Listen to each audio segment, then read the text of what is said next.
ओम सभी को सादर नमस्ते जी। हम श्रीमद् भगवद गीता का स्वाध्याय कर रहे हैं। अभी तक हम एक अध्याय का अध्ययन पूर्ण कर चुके हैं। दूसरे अध्याय का अध्ययन हमारा चल रहा है। दूसरे अध्याय में हमने 19 श्लोकों का अध्ययन अभी तक किया है। आज से 20वें श्लोक का अध्ययन हम आरंभ करेंगे। ओम सहना भवतु सहनौ भुनक्तु सह वीर्यं करवावहै तेजस्विनावधीतमस्तु मा विद्विषावहै। ओम शांति शांति शांति।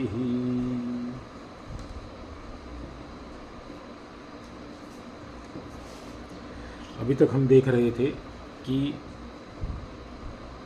अर्जुन भगवान कृष्ण को बहुत तरह से यह बताने का प्रयत्न कर रहा है कि हम जो कर रहे हैं वह उचित नहीं है। हम जो युद्ध की ओर अपने आप को प्रवृत्त कर रहे हैं और शेष जो दूसरे अपने विरोधी दल है उनको भी प्रवृत्त कर रहे हैं वह उचित नहीं है।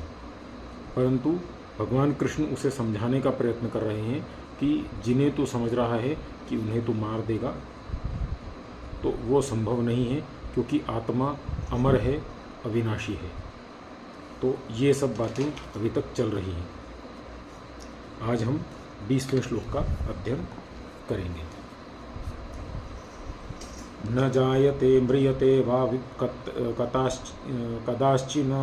कदाचिन नायं भूता भविता वा न भूयः अजो नित्यः शाश्वतोऽयं पुराणो न हन्यते हन्यमाने शरीरे।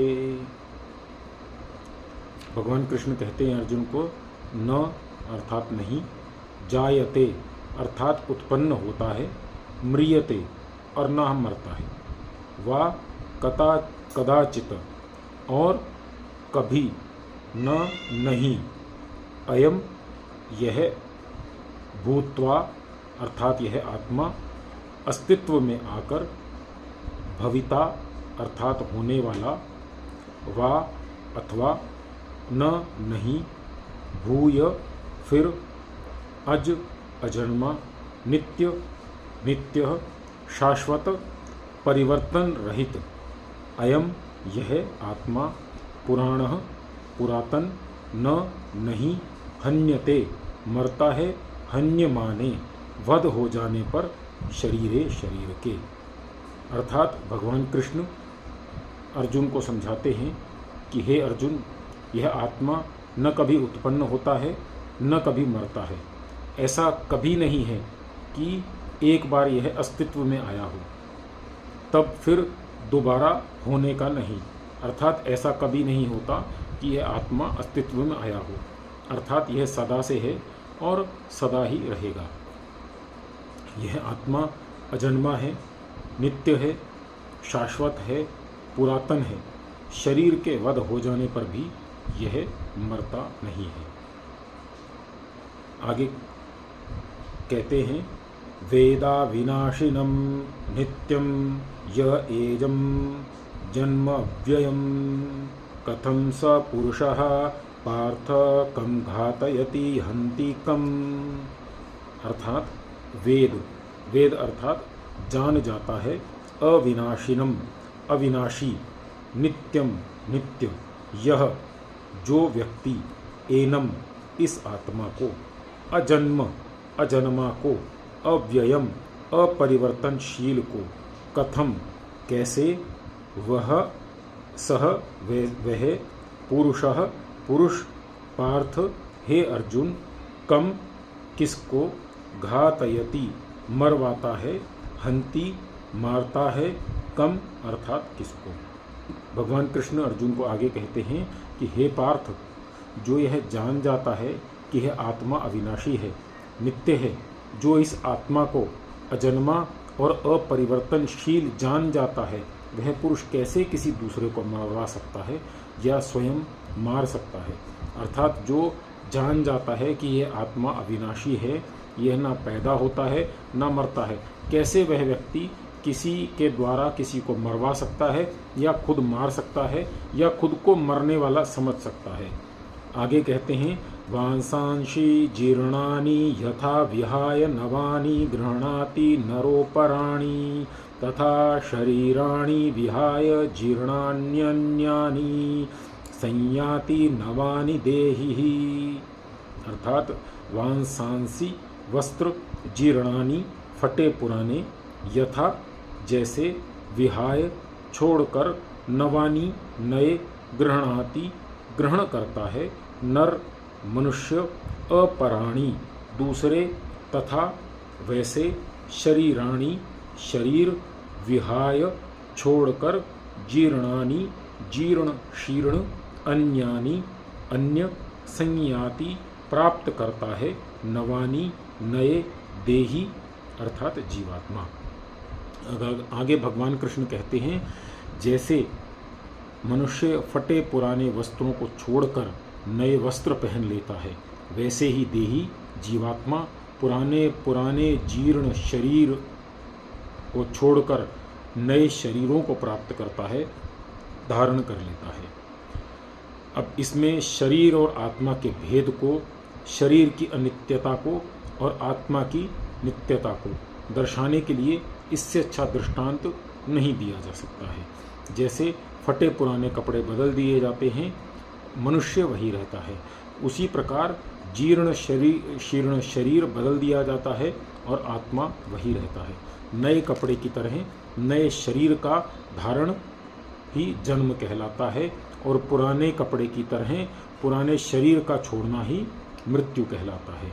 इसमें आत्मा वही का वही रहता है जैसे शरीर के वस्त्र धारण करने पर शरीर वही का वही रहता है। आत्मा का एक जन्म से दूसरे जन्म में जाना यही शरीर का बदलना है। जब आत्मा की मृत्यु ही नहीं जिसे हम मृत्यु कहते हैं वह तो दूसरा जन्म है, तब मरने से क्या डरना। इसका अर्थ यह नहीं कि झट से बेखटके मनुष्य को मार दिया जाए। वे जैसे वस्त्र का काम सर्दी गर्मी का निवारण करना है वैसे ही इस शरीर का काम कर्मों का भोग करना है। जिन कर्मों के कारण यह शरीर मिला है जब उनका भोग समाप्त हो जाता है तब इस शरीर को जीर्ण कहा जाता है। इसीलिए कई व्यक्ति युवावस्था में ही शरीर छोड़ देते हैं और कई वृद्धावस्था में छोड़ पाते हैं। इस श्लोक में जीर्णता का अर्थ बुढ़ापा नहीं है, इसका अर्थ है जब शरीर कर्म फलों को भोग चुकता है तब आगे यह शरीर निरर्थक हो जाता है और यही शरीर की जीर्णता है। और तब आत्मा इस शरीर को छोड़कर दूसरे शरीर को धारण करता है। जिस प्रकार हम कपड़े का जीर्ण शीर्ण हो जाने पर कपड़े का जो कार्य है समाप्त हो जाने पर हम दूसरे कपड़े को धारण करते हैं, ऐसा भगवान कृष्ण अर्जुन को समझा रहे हैं। आगे कहते हैं यह श्लोक जो है यह आप सभी ने सुना होगा और बहुत प्रसिद्ध श्लोक है। इसे याद तो मुझे लगता है काफ़ी लोगों को यह याद भी होगा। नैनं छिन्दन्ति शस्त्राणि नैनं दहति पावकः न चैनं क्लेद्यन्तापो न शोष्यति मारुतः। न एनं छिन्दन्ति न नहीं एनम इस आत्मा को छिन्दन्ति अर्थात छेद सकते हैं, अर्थात उसमें छेद नहीं किया जा सकता। शस्त्राणि न एनम दहति शस्त्राणि अर्थात शस्त्र न नहीं एनम इसको दहति जलाती है। पावकः अर्थात अग्नि इसे जलाती नहीं है। न च एनम न और इसको क्लेदन्ति गीला कर सकते हैं। आपह बोलते हैं जल को। न शोष्यति न ही सुखाता है। मारुतः अर्थात वायु। भगवान कृष्ण आगे अर्जुन को समझाते हुए कहते हैं कि आत्मा को छेदा नहीं जा सकता, अर्थात इसमें छेद नहीं किया जा सकता, इसे जलाया नहीं जा सकता, इसे गीला नहीं किया जा सकता, इसे सुखाया नहीं जा सकता, क्योंकि यह नित्य है, यह सबके अंदर व्याप्त है, यह स्थिर है, यह अचल है, यह सनातन है, यह सदा से है, सदा रहेगा और कभी समाप्त न होने वाला अविनाशी है। ऐसा भगवान कृष्ण अर्जुन को समझाते हैं। अच्छेद्यो यमद्यहो यमक्लेद्यो शोष्य एव च नित्यः सर्वगतः स्थाणुरचलोऽयं सनातनः। अर्थात अच्छेद्य जिसे छेदा नहीं जा सकता, अयम यह, अदाह्य जिसे जलाया नहीं जा सकता, अयम यह, अक्लेद्य जिसे भिगोया नहीं जा सकता, अशोष्य जिसे सुखाया नहीं जा सकता, एव च ही और नित्य, नित्य सर्वगतः सबके अंदर व्याप्त, स्थाणु स्थिर, अचल अचल, अयम यह आत्मा, सनातनः अर्थात प्राचीन। आगे भगवान कृष्ण कहते हैं कि इस आत्मा को छेदा नहीं जा सकता, जलाया नहीं जा सकता, गीला नहीं किया जा सकता, सुखाया नहीं जा सकता, ना ही इसे नाश किया जा सकता है। यह नित्य है, सबके अंदर व्याप्त है, ऐसा तुम जानो। यह भगवान कृष्ण अर्जुन से कह रहे हैं। जो अच्छेद्य, अदाह्य, अक्लेद्य, अशोष्य होगा वही नित्य हो सकता है, क्योंकि अनित्य ही छेद, दाह्य, क्लेद्य और शोष्य हो सकता है। अर्थात इनके द्वारा नष्ट किया जा सकता है, और जो नष्ट नहीं हो सकता वो पैदा भी नहीं हो सकता, अर्थात उत्पन्न भी नहीं हो सकता। ऐसा यहाँ पर कहने का प्रयास किया गया है। जो नित्य होगा वह किसी स्थान विशेष में नहीं रह सकता, क्योंकि स्थान विशेष में रहने वाला अनित्य होता है। इसीलिए अगर नित्य है तो सर्वगत भी है, सर्वगत है तो स्थाणु भी उसे होना चाहिए। स्थाणु अर्थात स्थिर होना चाहिए, क्योंकि जो सर्वगत होगा वह अस्थिर नहीं हो सकता, जो स्थिर होगा वह अचल भी होगा, क्योंकि चल वस्तु स्थिर नहीं हो सकती। इस दृष्टि से नित्य, सर्वगत, स्थाणु और अचल सब एक साथ के, एक के साथ दूसरे संबद्ध हैं। आगे कहते हैं अव्यक्तोऽयम् अचिन्त्योऽयं विकार्योऽयम् उच्यते तस्मादेवं विदित्वैनं नानुशोचतिम् अर्हसि। अव्यक्त इंद्रियों का विषय नहीं है, आत्मा जो है वो इंद्रियों का विषय नहीं है। अर्थात ये जो हमारा शरीर है, ये शरीर है, इसके अंदर जिसके कारण ये शरीर कार्य कर रहा है, गति कर रहा है, बात कर रहा है, सुन रहा है, बोल रहा है, इसकी इंद्रियां कार्य कर रही हैं। वो जो कार्य कर रही हैं आत्मा के कारण है, परंतु उस आत्मा को हम इन इंद्रियों से नहीं समझ सकते। कैसे समझ सकते हैं?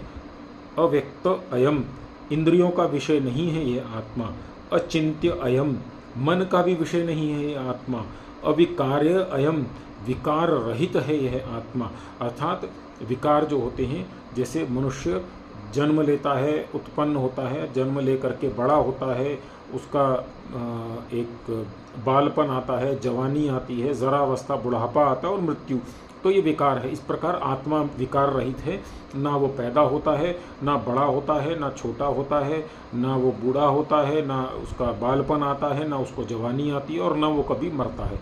तो ये विकार रहित है, ऐसा इसमें बोला गया है। अविकार्य अयम उच्यते तस्मात् कहा जाता है इसलिए, एवं विदित्वा इस प्रकार का समझकर, एनम न अनुशोचितुम इस आत्मा को नहीं शोक करने को अर्हसी योग्य है। अर्थात इस आत्मा के लिए शोक करना उचित नहीं है। भगवान कृष्ण कहते हैं अर्जुन को, हे अर्जुन, हे पार्थ, यह आत्मा अव्यक्त है, इंद्रियों से ग्रहण करने का विषय नहीं है, अचिंत्य है, मन से भी ग्रहण करने का विषय नहीं है, अविकार्य है, सर्वथा विकार रहित इसे कहा जाता है। इसलिए इसे ऐसा समझकर हे अर्जुन, तुझे शोक नहीं करना चाहिए। अर्जुन को समझाते हुए श्री कृष्ण अभी सांख्य दर्शन की दृष्टि से विचार कर रहे हैं। सांख्य की दृष्टि में पुरुष और प्रकृति ये दो तत्व माने जाते हैं। 11वें श्लोक से 25वें श्लोक तक जो पुरुष को, आत्मा को प्रधान मानकर यह सब कुछ भगवान श्री कृष्ण ने कहा है। अर्जुन को समझाया कि आत्मा अमर है, इसे कोई काट नहीं सकता, इसे मार सकता, इसे कोई गीला नहीं कर सकता। इसीलिए हे अर्जुन, तुझे इसके मोह में नहीं पड़ना चाहिए कि तू युद्ध करने से इनकी हत्या कर देगा, ऐसा तुझे नहीं सोचना चाहिए। अब प्रकृति को प्रधान मानकर भगवान श्री कृष्ण कहते हैं, अगर तू यह कहे कि आत्मा अमर है, दिखता तो यही है कि हम अमर नहीं हैं। प्राकृतिक वस्तुओं की तरह हम पैदा होते हैं, मरते हैं। इसके समाधान के लिए अगले श्लोक में भगवान श्री कृष्ण कहते हैं कि ऐसी हालत में भी तुझे मोह नहीं करना चाहिए और शोक नहीं करना चाहिए। आगे भगवान श्री कृष्ण कहते हैं, अथ चैनम नित्य जातम नित्यम वा मन्यसे मृतम तथापि त्वं महाबाहो नैवं शोचितुम् अर्हसि। अथम च एनम, और यदि इस आत्मा को नित्यम जातम, सब पैदा होने वाला, नित्यम वा मन्यसे, सदा अथवा समझता है, मृतम तथापि, मरने वाला, तभी तो त्वं महाबाहो, तू बड़ी बड़ी भुजाओं वालों ने, न एवं नहीं इस प्रकार, शोचितुम अर्हसि, आत्मा को शोक करने को योग्य है। अर्थात भगवान श्री कृष्ण अर्जुन से कहते हैं कि हे अर्जुन, यदि तू आत्मा को सदा पैदा होने वाला और सदा मरने वाला भी समझता है, तो भी हे महाबाहो, तुझे शोक करना उचित नहीं है। इस श्लोक में अभ्युपगमवाद से अर्जुन की शंका का समाधान किया गया है। अभ्युपगमवाद का अर्थ है अच्छा, अर्थात हम तुम्हारी ही बात मान लेते हैं। जैसे हम, कोई बालक है, वो कुछ ऐसी बात कह रहा है जो करना नहीं चाहिए या कर नहीं सकते, तो कुछ समय के लिए उसको बोलते हैं कि ठीक है, चलो हम तुम्हारी ही बात मान लेते हैं। ऐसा मान करके भगवान श्री कृष्ण अर्जुन से कह रहे हैं, तब भी तुम गलत रास्ते पर हो। श्री कृष्ण कह रहे हैं कि आत्मा नित्य है, मरता नहीं, और जो मरता नहीं उसके लिए यह समझकर कि ये मर जाएगा, शोक करना असंगत है। अर्जुन कहता है कि युद्ध करने से ये सब मर जाएंगे, इसीलिए उसे शोक भी हो रहा है। और 26वें श्लोक में श्री कृष्ण अर्जुन से कहते हैं कि शरीर को ही आत्मा मानकर, शरीरात्मवाद को स्वीकार करके अर्जुन की शंका का समाधान कर रहे हैं कि शरीर को अगर हम आत्मा मान भी लें तो भी तेरा शोक करना उचित नहीं है, क्योंकि अगर ये मान लें कि ये लोग मर जाएंगे तो फिर पैदा होंगे, तो फिर किस बात का शोक। अब इसमें समझने की बात है कि भगवान श्री कृष्ण दोनों प्रकार से अर्जुन को समझाने का प्रयास कर रहे हैं। पहले तो कह रहे हैं कि यह आत्मा जो है मरता नहीं है, नैनम छिन्दन्ति शस्त्राणि आदि जो उन्होंने श्लोक बोले, उनसे बता रहे हैं कि आत्मा तो मरता नहीं है और शरीर तो मरण धर्मा है ही है, ये मरने ही वाला है। और यदि तुम गलत का साथ दोगे, गलत को गलत होने पर उसका नाश नहीं करोगे, तो तुम अधर्म के भागी बनोगे। इसके लिए तुम्हें अधर्मी को मारना और उसे अधर्म से हटाना, यही तुम्हारा धर्म है, क्योंकि तुम क्षत्रिय हो।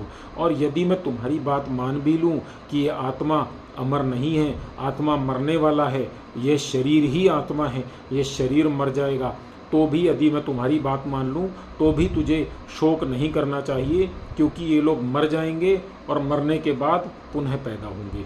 और क्योंकि जो मरता है वो पुनः पैदा होता है और जो पैदा होता है वो मरता है, ये तो संसार का नियम है। तो दोनों प्रकार से यदि तू सोचता है कि इन्हें मारना उचित नहीं है, तो वो तू अधर्म कर रहा है, गलत कर रहा है, सही मार्ग पर नहीं है। ऐसा भगवान श्री कृष्ण अर्जुन को कहते हैं। अगले श्लोक में कहते हैं, जातस्य हि ध्रुवो मृत्यु ध्रुवं जन्म मृतस्य च तस्माद् परिहार्यर्थे न त्वं शोचितुम् अर्हसि। जातस्य, जो जन्मा है उसकी, ही निश्चय से, ध्रुवः निश्चित, मृत्यु मौत, ध्रुवम निश्चित है, जन्म जन्म, मृत्यस्य मरे हुए का, च तस्मात् इसलिए, अपरिहार्य जो टाला नहीं जा सकता, अर्थे विषय में, न नहीं, त्वं शोचितुम तू शोक के लिए, अर्हसि उचित है।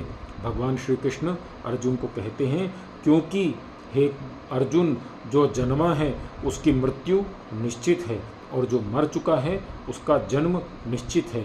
इसीलिए इस अपरिहार्य अर्थात जो टाला नहीं जा सकता उसे अपरिहार्य कहा जाता है। ऐसी बात के लिए जो अपरिहार्य है उसके लिए तुझे शोक नहीं करना चाहिए। आगे कहते हैं, अव्यक्तादीनि भूतानि व्यक्तम मध्यानि भारत अव्यक्त निधनान्येव तत्र का परिवेदना। अर्थात अव्यक्त सूक्ष्म, आदीनि अर्थात आदि अर्थात आरंभ है, जिनका भूतानि सब प्राणी, व्यक्त स्थूल, मध्यानि मध्य है जिनका, भारत हे भरतवंश के अव्यक्त सूक्ष्म, निधनानि निधन अर्थात अंत है जिनका, एव ही तत्र इसमें, का क्या, परिवेदना अर्थात विलाप। आगे भगवान श्री कृष्ण अर्जुन से कहते हैं कि हे अर्जुन, क्योंकि जैसा सब प्राणी प्रारंभ में अव्यक्त हैं, अर्थात पैदा होने से पहले वो व्यक्त नहीं होता है तो सब अव्यक्त होते हैं, और मध्य भाग में व्यक्त होते हैं, अर्थात जैसे हम सभी अभी व्यक्त अवस्था में हैं, हम सभी अब एक दूसरे से बात कर रहे हैं, देख रहे हैं, बोल रहे हैं, तो व्यक्त अवस्था में है प्रकृति में, और अंत समय में पुनः अव्यक्त हो जाते हैं। कहाँ मनुष्य चला जाता है, कहाँ हमारा रिश्तेदार, हमारा सगे संबंधी कहाँ चले जाते हैं, कहाँ हमारे मित्र बंधु चले जाते हैं, वो हमें मालूम नहीं, तो वो फिर पुनः अव्यक्त अवस्था में चले जाते हैं। इसीलिए हे भारत, हे अर्जुन, इसमें विलाप करने की क्या बात है। अव्यक्त शब्द जो है वो सांख्य का सिद्धांत है। सांख्य शास्त्र में प्रकृति को अव्यक्त कहा गया है। अव्यक्त अर्थात इंद्रियों से न दिखने वाला, जो पदार्थ इंद्रियों द्वारा अनुभव होते हैं वे व्यक्त कहलाते हैं। संसार की सभी वस्तुएं व्यक्त हैं। संसार हमें दिखता है, व्यक्त है, परंतु यह सदा इस प्रकार तो टिका नहीं रहता, बदलता है। इस व्यक्त का जो कारण है, आदि कारण, वह दिखता नहीं, वह प्रकृति है, वही अव्यक्त है। इस प्रकार यह व्यक्त संसार नष्ट भी होता रहता है और जिस रूप में यह चला जाता है उस रूप को ही अव्यक्त कहा जाता है। संसार का चक्र अव्यक्त से व्यक्त और व्यक्त से अव्यक्त इसी ओर चलता रहता है, इसी प्रकार चलता रहता है। अव्यक्त को सूक्ष्म भी कह सकते हैं और व्यक्त को स्थूल भी कहा जा सकता है। संसार सूक्ष्म से स्थूल और स्थूल से पुनः सूक्ष्म की ओर चलता जाता है। श्री कृष्ण कहते हैं कि जब तुम आत्मा की दृष्टि से सोचने को तैयार नहीं, शरीर की ही दृष्टि से सोचना चाहते हो, तब भी तो ये स्थूल व्यक्त शरीर किसी सूक्ष्म अव्यक्त से अव्यक्त की ओर चले जाने वाले होंगे। यह सदा टिके रहने वाले नहीं हैं और अपने कारण अर्थात सूक्ष्म अवस्था में अव्यक्त में स्वयं लीन हो जाएंगे। फिर विलाप क्यों करना। आत्मा तथा शरीर दोनों ही दृष्टियों से विचार करने पर हे अर्जुन, हे पार्थ, तुझे विलाप करना योग्य नहीं है। वैसे तो तात्विक दृष्टि से आत्मा ही सब कुछ है, परंतु क्योंकि अर्जुन शरीर को सब कुछ मानकर बात कर रहा था, इसीलिए भगवान श्री कृष्ण ने शरीर की दृष्टि से भी समझाने का प्रयत्न किया। इसके बाद वे फिर पहले की दृष्टि से अर्थात आत्मा की दृष्टि पर आ जाते हैं, और क्योंकि वही यथार्थ दृष्टि है और वही तात्विक दृष्टि है, उसी से वे अर्जुन को समझाने का प्रयत्न करते हैं। आज हमने 28वें श्लोक तक किया है, तो आज इतना ही रखते हैं।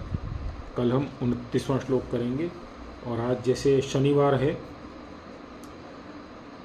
तो कल तो कक्षा नहीं होगी क्योंकि कल रविवार है, और अगले शनिवार को हम कक्षा न करके हम आपके कुछ प्रश्न होंगे तो उन प्रश्नों के उत्तर ले लेंगे, और कुछ आपको पूछना होगा तो उसमें आप पूछ सकते हैं। तो हम वैसा एक दिन का कार्यक्रम ऐसा रखेंगे, उसका लिंक आपको ग्रुप में मिल जाएगा, तो आप ग्रुप में देख करके लिंक से जुड़ करके आपके जो प्रश्न उत्तर होंगे उनका आप समाधान कर सकते हैं।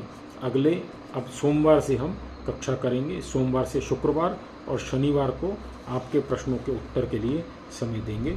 तो आज इतना ही रखते हैं। धन्यवाद। शांति पाठ। ओम द्यौः शान्तिरन्तरिक्षं शान्तिः पृथिवी शान्तिरापः शान्तिरोषधयः शान्तिः वनस्पतयः शान्तिर्विश्वे देवा शान्तिर्ब्रह्म शान्तिः सर्वं शान्तिः शान्तिरेव शान्तिः सामा शान्तिरेधि। ओम शान्तिः शान्तिः शान्तिः। सबको सादर नमस्ते जी।